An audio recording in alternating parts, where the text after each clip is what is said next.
It's been a while since we had a Q&A session with developers. During this time, players raised many questions, and some were answered directly through the patch changes in the game. Still, there are topics many of us have questions about. We ended up with a huge number of questions in the GearScore thread, and developers answered 92 of them. I went through all of them, so you don't have to. I'm not going to cover all 92 questions, but I will cover the most interesting ones. Today, I'll focus on what actually matters: the wipe, the depot, the open world comeback, the economy rework, new classes, and other things that directly affects how you'll be playing this game in the near future. Get comfy and let me take 10 minutes of your time. I don't think you'll regret it. One more thing before we start, I counted how many times the word wipe comes up in this video. The final number is in the end. Let's get into it.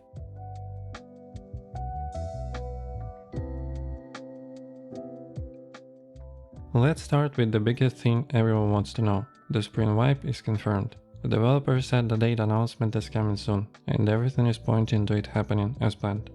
And yes, the full release is still locked in for 2026. They were pretty firm on that.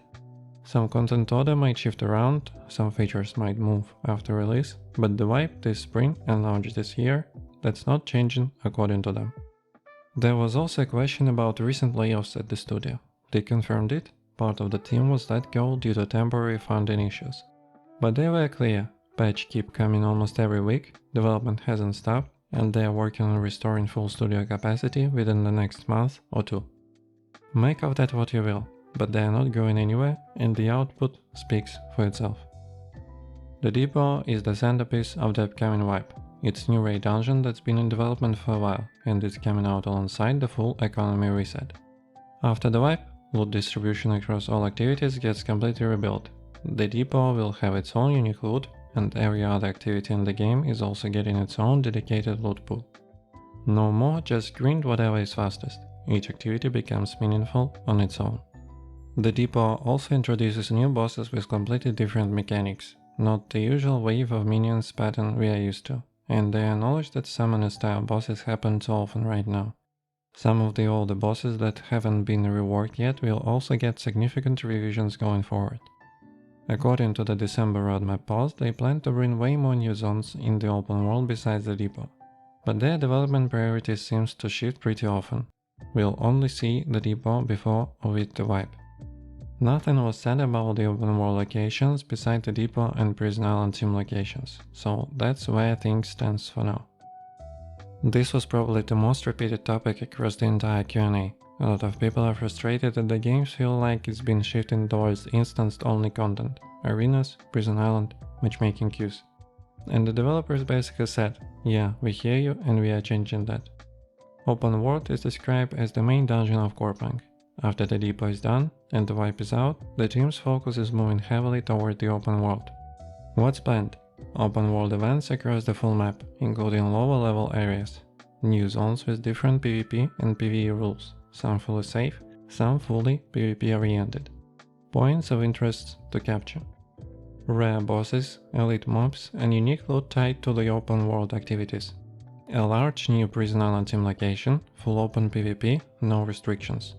Guild wars with open world confrontation as a core feature. They also confirmed solo dungeons in the open world are coming with the new locations, and mechanics currently tested in instances, including stuff built for the depot, will be adapted and reused in open world context. The entrances to mines, underground trains, labs, airports that exist in the open world right now, those are for future open world content, not the PvE arenas. Work starts after the wipe. The economy is getting a serious overhaul, and the centerpiece is a new order system. Here is what it looks like.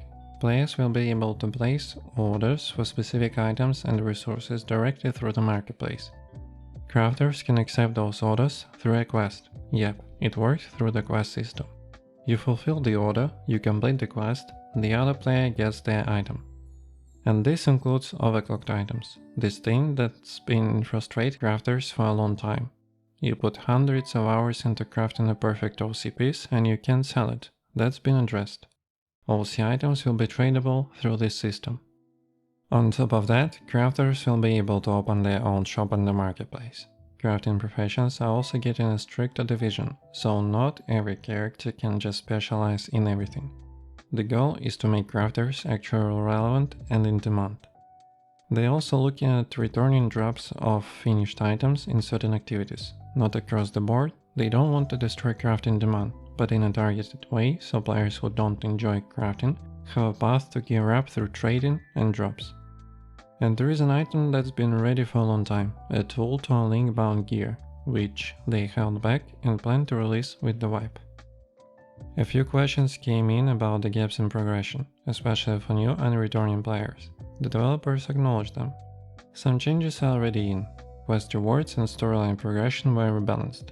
Weapon mastery experience system was reworked. PI and PvE arenas already have different difficulty tiers.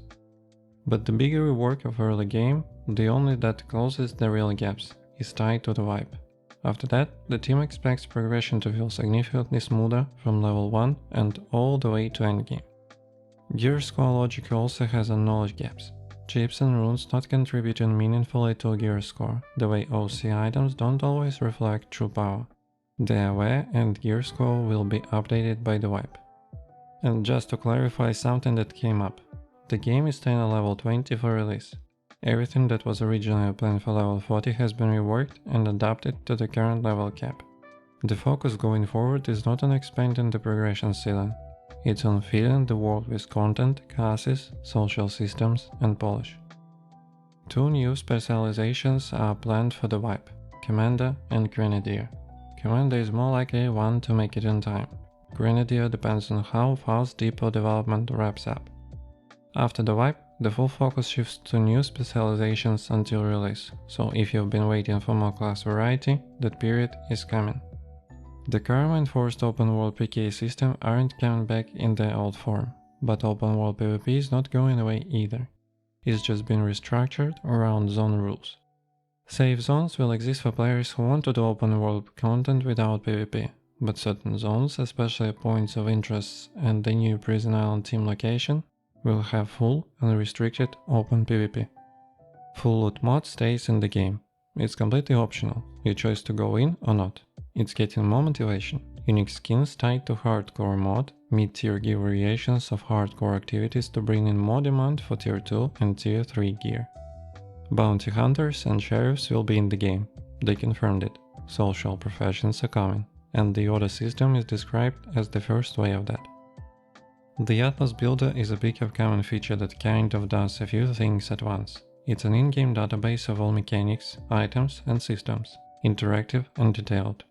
It also works as a build planner, save and switch between full builds including talents, weapons and artifacts. For new players, it acts as an onboarding guide. It's not in the game yet, but it's coming after the wipe. Guild size cap has been increased, and alliances between guilds are planned. They want to see how guilds actually function in the game first before finalizing the numbers.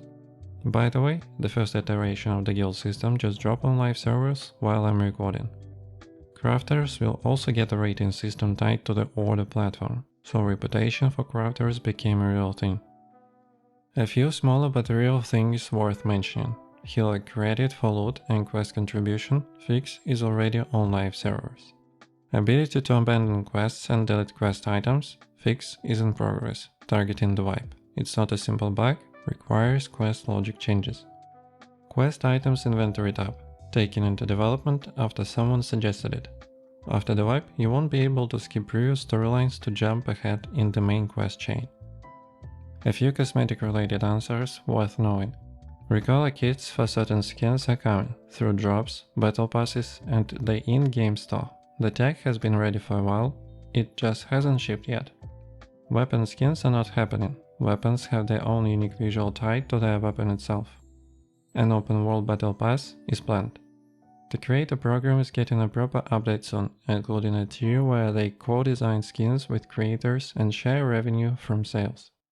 Steam is not a current priority. Right now, everything is aimed at the wipe and release. I want to end on something a little different. I actually submitted a question to this Q&A session, question 92. It was about negativity. For a while now, there's been a persistent narrative in certain corners of the internet that Corepunk is dead or dying. I asked the developers directly, does it worry you? Do you see it as a problem? Their answer was honest. They said the negativity exists, of course it does, and pretending it doesn't affect them would be a lie. They read comments, they see reviews, it doesn't feel good. But here is the part that stuck with me. They didn't get defensive, they didn't blame anyone. They said, the best thing we can do is not stop, and do our job well. They said they are not building a product for a short-term release, they are building a universe for many years ahead. What's happening right now is just a small time frame in the studio's journey. I asked the question because I genuinely wanted to know if the people making this game still believe in it, and the answer I got was, yeah, they do, clearly. Whether that belief translates into results is still up to them, but if you've been on the fence about trying Corepunk because you kept hearing it's dead, I hope this gives you a slightly different picture. That's the summary of the Q&A session. A lot of it promises and plans, and some of it is already in progress. So, as always, the proof will be in what actually ships. Oh, and the wipe counter, in this video alone the word wipe came up 14 times, which honestly feels low considering half the answers were basically we'll do it after the wipe. If you're interested in reading the full Q&A session, I left a link in the description. Like the video if it saved you some time, subscribe if you haven't yet, and I'll see you in the next one.